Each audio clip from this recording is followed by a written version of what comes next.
ആകുമ്പോഴേക്കും 2 table spoon അരിപ്പൊടിയും 1/2 litre പാലും ഉണ്ടെങ്കിൽ ഐസ്ക്രീം എന്ന് പറയുന്നത് എല്ലാവർക്കും ഉണ്ടാക്കാൻ പറ്റുന്ന ഒന്നാണ്. നമ്മൾ കടയിൽ നിന്ന് വാങ്ങിക്കുന്ന ആ സെയിം ഐസ്ക്രീം തന്നെ നമുക്ക് വീട്ടിൽ ഉണ്ടാക്കിയെടുക്കാൻ പറ്റും. പിന്നെ ടേസ്റ്റ് ഒക്കെ നമ്മൾ ചേർക്കുന്ന എസൻസിനനുസരിച്ചാണ് ഉണ്ടാവുക. അത്ര മാത്രമേ ഉള്ളൂ. നല്ല ക്രീമി ആയിട്ടുള്ള നല്ല കിഡിലനായിട്ടുള്ള ഐസ്ക്രീം നമുക്കിനി വീട്ടിൽ കുട്ടികൾക്ക് ഉണ്ടാക്കി കൊടുക്കാം.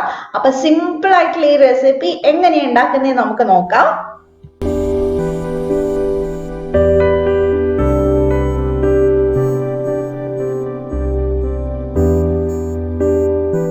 അപ്പൊ ആരെങ്കിലും ആദ്യമായിട്ട് ഈ ചാനൽ കാണുന്നുണ്ടെങ്കിൽ ഒന്ന് സബ്സ്ക്രൈബ് ചെയ്യുക, എന്നിട്ട് തൊട്ടടുത്തുള്ള ബെല്ല് ക്ലിക്ക് ചെയ്തിട്ട് ഓൾ ക്ലിക്ക് ചെയ്യുക. എന്നാലേ ഇതുപോലത്തെ നല്ല കിഡിലനായിട്ടുള്ള റെസിപ്പീസ് ഇടുമ്പോൾ തന്നെ നിങ്ങൾക്ക് കിട്ടുള്ളൂ, അല്ല നിങ്ങൾക്ക് മിസ്സായി പോവും.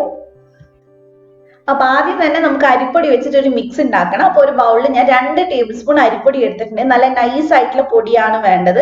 വറുത്തതോ വറുക്കാത്തതോ ഏതായാലും കുഴപ്പമില്ല. അതിലേക്ക് ഒരു ഇത്തിരി പാൽ ഒഴിച്ചിട്ട് നല്ല പോലെ മിക്സ് ചെയ്തെടുക്കാം. എത്രാന്നൊന്നുമില്ല, അത് കലക്കിയെടുക്കാൻ പാകത്തിനുള്ള അത്രയും ഒഴിച്ചാൽ മതി. ഞാൻ അവിടെ 1/2 ലിറ്ററിന് 1 പാക്കറ്റ് പാലാണ് എടുത്തിട്ടുള്ളത്. അതിൽ കുറച്ചാണ് ഞാനിപ്പോൾ ഒഴിച്ചു കൊടുത്തിട്ടുള്ളത്. പിന്നെ ശ്രദ്ധിക്കേണ്ട ഒരു കാര്യം എന്താണെന്ന് വെച്ചാൽ നല്ല ഫാറ്റുള്ള പാല് തന്നെ എടുക്കാൻ നോക്കുക. ഈ ഫാറ്റ് കളഞ്ഞിട്ട് വെയിറ്റ് ലോസിനൊക്കെ എടുക്കുന്ന മിൽക്ക് ഉണ്ട്, അപ്പൊ അത് എടുക്കാണ്ടിരിക്കാൻ നല്ല പാല് തന്നെ നോക്കിയെടുക്കുക. പശുപാല് നമ്മൾ വീട്ടിൽ നിന്ന് വാങ്ങിക്കുന്നുണ്ടെങ്കിൽ അതാണ് ഏറ്റവും ബെസ്റ്റ്. അപ്പൊ അതേ ഞാനിത് നന്നായിട്ട് മിക്സ് ചെയ്ത് എടുത്തിട്ടുണ്ട്. ഒട്ടും തന്നെ കട്ടയില്ലാതെ മിക്സ് ചെയ്തിട്ട് അവിടെ മാറ്റി വെക്കുക. പിന്നെ നമ്മൾ 1/2 ലിറ്റർ പാലാണല്ലോ എടുത്തിട്ടുള്ളത്. അതിൽ ബാക്കിയുള്ള പാല് ഞാനൊരു പാനിനകത്തോട്ട് ഒഴിച്ചിട്ടുണ്ട്. അത് നന്നായിട്ട് ഇനി നമുക്കൊന്ന് തിളപ്പിച്ചെടുക്കണം. അതിനുശേഷം വേണം, തിളച്ചതിന് ശേഷം വേണം നമ്മൾ പഞ്ചസാര ചേർക്കാനായിട്ട്. അപ്പൊ നമുക്ക് നന്നായിട്ട് തിളപ്പിക്കാം. ഇപ്പൊ ഇത് തിളച്ചു തുടങ്ങിയിട്ടുണ്ട്. ഇനി ഇതിനകത്തോട്ട് ഞാൻ പഞ്ചസാര ചേർക്കുന്നുണ്ട്. 1/2 കപ്പ് പഞ്ചസാരയാണ് ഞാൻ ഏകദേശം എടുത്തിട്ടുള്ളത്. കറക്റ്റ് അങ്ങനെ അളവൊന്നും പറയേണ്ട ആവശ്യമില്ല. നിങ്ങളൊന്ന് ടേസ്റ്റ് ചെയ്ത് നോക്കുക. മധുരം എപ്പോഴും മുന്നിട്ട് നിൽക്കണം. ഐസ്ക്രീമിന് അങ്ങനെ ഒരു പ്രശ്നമുണ്ട്. നമ്മൾ ബിരിയാണിക്ക് ഉപ്പിടാറില്ലേ, കുറച്ച് മുന്നിട്ട് നിൽക്കുന്ന രീതിയിൽ, അതേപോലെ തന്നെയാണ് ഇതിൽ പഞ്ചസാര ഇടുന്നതും. മധുരം കുറച്ച് മുന്നിട്ട് നിന്നാൽ മാത്രമേ തണുത്ത് കഴിയുമ്പോൾ നല്ല മധുരം ഉണ്ടാവുള്ളൂ ഐസ്ക്രീമിന്. അപ്പൊ കുറച്ച് അധികം ചേർത്ത് കൊടുക്കുക. ഒരു 1/2 കപ്പൊക്കെ എന്തായാലും വേണ്ടി വരും. നന്നായിട്ട് നമുക്ക് ഇതൊന്ന് അലിയിച്ചെടുക്കണം. ഇച്ചിരി നേരം ഒന്ന് വേവിച്ചെടുത്താൽ മതി. ഇപ്പൊ പഞ്ചസാരയൊക്കെ നന്നായിട്ട് അലിഞ്ഞിട്ടുണ്ട്. ഇനി സൈഡിൽ ഇങ്ങനെ കെട്ടി നിൽക്കണ പാടയൊക്കെ നമ്മൾ അതേപോലെ ഒന്ന് ഇളക്കിയിട്ട് പാലിനകത്തോട്ട് ചേർത്ത് കൊടുക്കണം. കാരണം അതാണ് പാലിന്റെ ക്രീം എന്ന് പറയുന്നത്. അത് മിസ്സായിക്കാൻ നമുക്ക് നല്ല തിക്കായിട്ട് കിട്ടൂല. അപ്പൊ അതേ ഇതിനകത്തോട്ട് ഞാൻ നമ്മുടെ മിക്സ് ഒഴിച്ചു കൊടുത്തിട്ടുണ്ട്. അരിപ്പൊടിയുടെ ഇച്ചിരി പാല് ഇതിനകത്തോട്ടൊന്ന് ഒഴിച്ചു കൊടുക്കുക. കാരണം നമ്മൾ കുറച്ചു നേരം വെച്ചതുകൊണ്ട് തന്നെ കട്ട കെട്ടിയിട്ടുണ്ടാവും പ്ലേറ്റിനകത്ത്. അപ്പൊ അതും കൂടെ നമുക്ക് ഇതിനകത്തോട്ടൊന്ന് ഒഴിച്ചു കൊടുക്കുക. അപ്പൊ പാല് നമ്മൾ ചൂടാവുന്നതിനനുസരിച്ച് ആ സൈഡൊക്കെ നല്ലപോലെ ഇളക്കി പാലിനകത്തോട്ട് തന്നെ ചേർത്ത് കൊടുക്കണം. കാരണം ക്രീം മിസ്സാവാൻ പാടില്ല. ശരിക്കും ഇതിന് നമ്മൾ എടുക്കുമ്പോൾ നല്ല പശുവും പാലില്ലേ വീട്ടിൽ നിന്നൊക്കെ വാങ്ങിക്കുന്നത്, അതാണ് കേട്ടോ ഏറ്റവും ബെസ്റ്റ്. കാരണം അതിനകത്ത് എപ്പോഴും നല്ല ഫാറ്റ് ഉണ്ടാവും. അപ്പൊ അതില്ലേലും കുഴപ്പമൊന്നുമില്ല. ഞാൻ മിൽമയുടെ പാക്കറ്റ് പാലാണ് എടുത്തിട്ടുള്ളത്, അതായാലും കുഴപ്പമൊന്നുമില്ല. പക്ഷെ ടോൺഡ് ആയിട്ടുള്ള മിൽക്ക് എടുക്കാണ്ടിരിക്കുക, ഫാറ്റ് കളഞ്ഞിട്ടുള്ള മിൽക്ക് എടുക്കാണ്ടിരിക്കുക. അപ്പൊ സൈഡൊക്കെ നന്നായിട്ട് വിടിവിപ്പിക്കണം. ഇപ്പൊ ഇത് നന്നായിട്ട് തിക്കായി തുടങ്ങിയിട്ടുണ്ട്. ശരിക്കും ഒരുപാട് അങ്ങ് കട്ടിയാവേണ്ട ആവശ്യമില്ല. ഇതുപോലെ തിളക്കുമ്പോൾ ബബിൾസ് വന്ന് തുടങ്ങും. കുറച്ച് കുറുകിയിട്ട് ബബിൾസ് വന്ന് തുടങ്ങും. അപ്പൊ നമുക്ക് ആ തീ അങ്ങ് ഓഫ് ചെയ്യാം.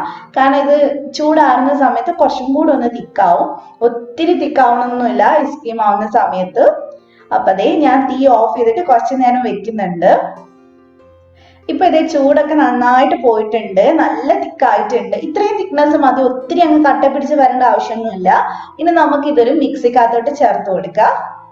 ഇനി ഇതൊരു 2-3 മിനിറ്റ് നന്നായിട്ടൊന്ന് അടിച്ചെടുക്കുക. അതിനുശേഷം നമ്മൾ ഏത് പാത്രത്തിലാണോ ഐസ്ക്രീം സെറ്റ് ചെയ്യുന്നത് ആ പാത്രത്തിനകത്തോട്ട് ഒഴിച്ചു കൊടുക്കുക. എന്നിട്ട് നമുക്ക് ഇതൊന്ന് അടച്ചിട്ട് ഒരു 2 മണിക്കൂർ ഫ്രീസറിൽ വെക്കണം. അതിനുശേഷം നമുക്ക് ഒന്നുകൂടെ പുറത്തെടുക്കണം.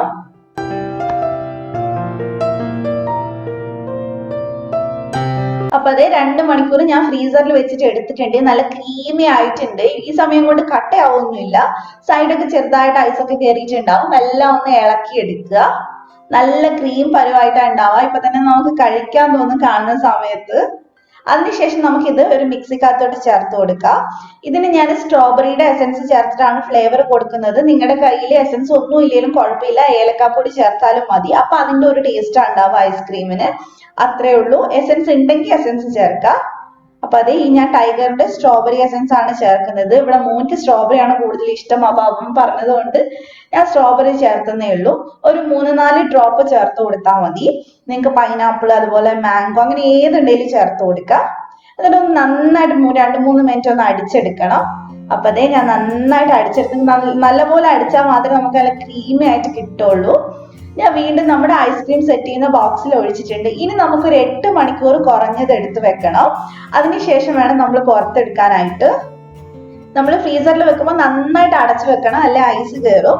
അപ്പൊ അതേ ഞാൻ 8 മണിക്കൂറിൽ കൂടുതൽ വെച്ചിട്ടുണ്ടായിരുന്നു കേട്ടോ. ഒരു 10-12 മണിക്കൂർ ഞാൻ വെച്ചിട്ടുണ്ടായിരുന്നു, കാരണം ആ സമയത്താണ് എനിക്ക് പുറത്തെടുക്കാൻ പറ്റിയത്. അപ്പൊ 8 മണിക്കൂർ വെച്ചാൽ മതി.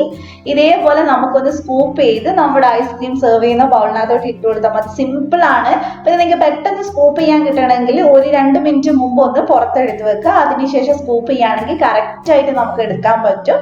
ഇനിയിപ്പോ സ്കൂപ്പ് ചെയ്യുന്ന സാധനം ഇല്ലെങ്കിലും കുഴപ്പമൊന്നുമില്ല, സ്പൂൺ വെച്ച് എടുത്താൽ മതി. അപ്പൊ ഇത്രയേ ഉള്ളൂ, സിമ്പിൾ ആയിട്ടുള്ള നല്ല കിട്ടിലനായിട്ടുള്ള ഐസ്ക്രീം ഇവിടെ റെഡി ആയിട്ടുണ്ട്. ഈ അരിപ്പൊടിയും പാലെന്ന് പറയുന്നത് എല്ലാ വീട്ടിലും ഉണ്ടാവും, അത് ഉറപ്പാണ്. അപ്പൊ അതുകൊണ്ട് തന്നെ നിങ്ങൾ എല്ലാവരും ട്രൈ ചെയ്ത് നോക്കുക, ഉറപ്പായിട്ടും ഇഷ്ടമാവും. ട്രൈ ചെയ്തിട്ട് ഫീഡ്ബാക്ക് പറയാം. ട്രൈ ചെയ്യുന്നതിന് മുമ്പ് എന്തെങ്കിലും ഡൗട്ട് ഉണ്ടെങ്കിൽ കമന്റിൽ ചോദിക്കുക. അപ്പൊ ഇതുപോലെ തന്നെ നല്ല കിട്ടിലൻ റെസിപ്പി ആയിട്ട് ഞാൻ വീണ്ടും വരും. അപ്പൊ നിങ്ങൾക്ക് വീഡിയോ ഇഷ്ടപ്പെട്ടിട്ടുണ്ടെങ്കിൽ ലൈക്ക് ചെയ്യുക, സബ്സ്ക്രൈബ് ചെയ്യാത്തവർ സബ്സ്ക്രൈബ് ചെയ്യുക. ഇൻഷാ അല്ലാഹ്. അപ്പൊ നമുക്ക് നാളെ വീണ്ടും കാണാം. Thank you for watching.